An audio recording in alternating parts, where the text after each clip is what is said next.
ओम शांति। दोस्तों, आज की दुनिया को देखकर क्या लगता है? लोग शांति चाहते हैं या युद्ध?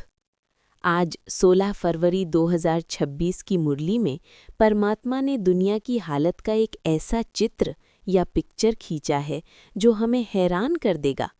बाबा कहते हैं, इस समय सारी दुनिया में हंगामे हैं। लोग अपने ही कुल का खून करने के लिए साधन बनाते जाते हैं। सोचिए, हम जिन्हें डेवलप्ड नेशंस कहते हैं वो एक्चुअली क्या कर रहे हैं?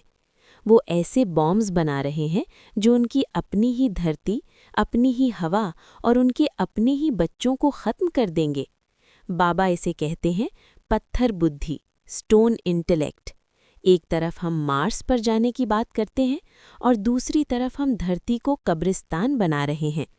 आज हम जानेंगे कि इस महाभारत लड़ाई का अंत क्या होगा और क्या हम इसमें सुरक्षित हैं। जब दुनिया मौत के मुहाने पर खड़ी हो, तब कौन आता है? मुरली में आज बाबा का एक बहुत ही सुंदर नाम आया है, प्राणेश्वर, मतलब गॉड ऑफ लाइफ। वो आए हैं हमें प्राण दान देने। दुनिया में लोग कहते हैं, हे ईश्वर, हमें बचा लो, लेकिन वो सिर्फ शरीर की सुरक्षा मांगते हैं। बाबा हमें आत्मा का प्राण दान देते हैं। वो हमें तमो प्रधान यानी इम्प्योर से सतो प्रधान बनाते हैं, क्योंकि जब शरीर खत्म होगा यानी बॉम्ब्स से, तब सिर्फ वही आत्मा बचेगी जो सतो प्रधान होगी। बाकी सब मक्खी मच्छर की तरह खत्म हो जाएंगे। तो आज खुद से पूछिए, क्या मैंने प्राणेश्वर से अपना जीवन दान ले लिया है? दुनिया में सबसे बड़ी भूल क्या है? लोग कहते हैं, हम आत्मा सो परमात्मा, आई एम गॉड। बाबा कहते हैं, ये कितनी भारी भूल है। अगर हम परमात्मा होते तो क्या हम इतने दुखी होते? क्या हम बॉम्ब्स बनाकर खुद को मारते? आत्मा को अपना ही ज्ञान नहीं है तो परमात्मा का ज्ञान कैसे होगा? बाबा कहते हैं, तुम आत्मा हो, मैं परमात्मा हूँ। हम भाई भाई हैं, बाप बेटा नहीं। ये सर्वव्यापी का झूठ ही हमें पत्थर बुद्धि बना रहा है। जब हम बाप को बाप मानेंगे तभी हमें वर्षा मिलेगा। लोग डरते हैं कि प्रलय आ जाएगी, सब खत्म हो जाएगा। बाबा आज एक बहुत बड़ा साइंटिफिक और स्पिरिचुअल सच बताते हैं। वो कहते हैं, टोटल विनाश कभी नहीं होता। अगर सब मर गए तो नई दुनिया में इंसान कहाँ से आएंगे?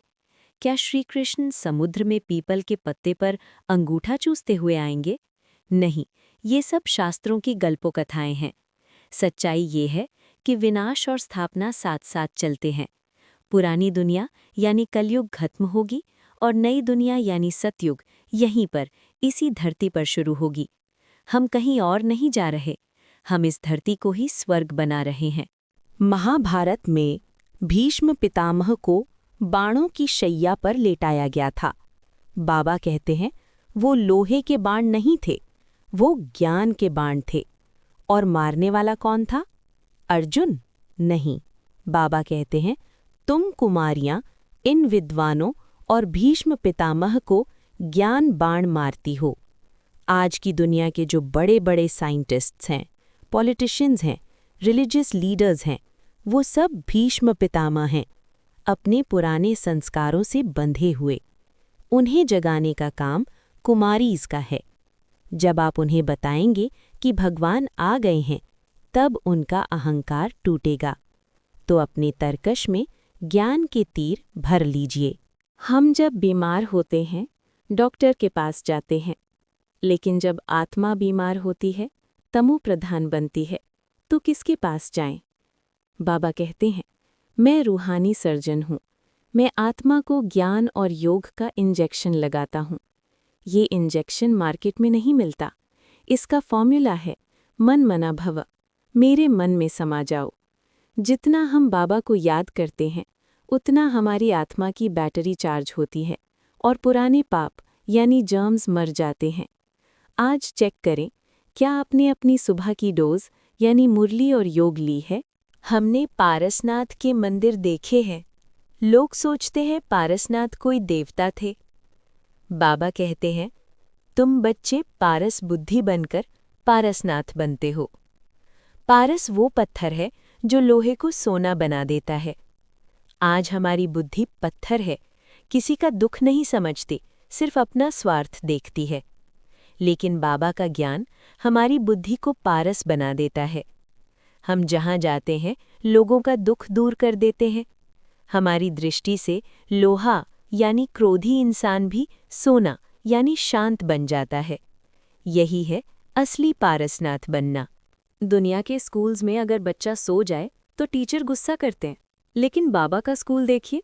बाबा कहते हैं कि अगर योग में बैठकर थक जाओ तो सो जाओ, बाबा मना नहीं करते। इतना प्यार। बाबा जानते हैं कि बच्चे थके हुए हैं, शरीर बीमार है। वो कहते हैं कि जैसे चाहे वैसे बैठो, बस याद मुझे करो। चाहे लेटे हुए चाहे चलते हुए, कोई स्ट्रिक्ट नियम नहीं है। ये सहज राजयोग है, इसलिए टेंशन मत लीजिए अगर आप ध्यान में सो जाते हैं। बस कोशिश करिए कि स्वीट साइलेंस में सोएं। हम सब ताज चाहते हैं, मान शान चाहते हैं, लेकिन आज का वरदान हमें ताजधारी बनने का सबसे उल्टा तरीका बताता है। बाबा कहते हैं, पहले आप का पाठ पक्का करो।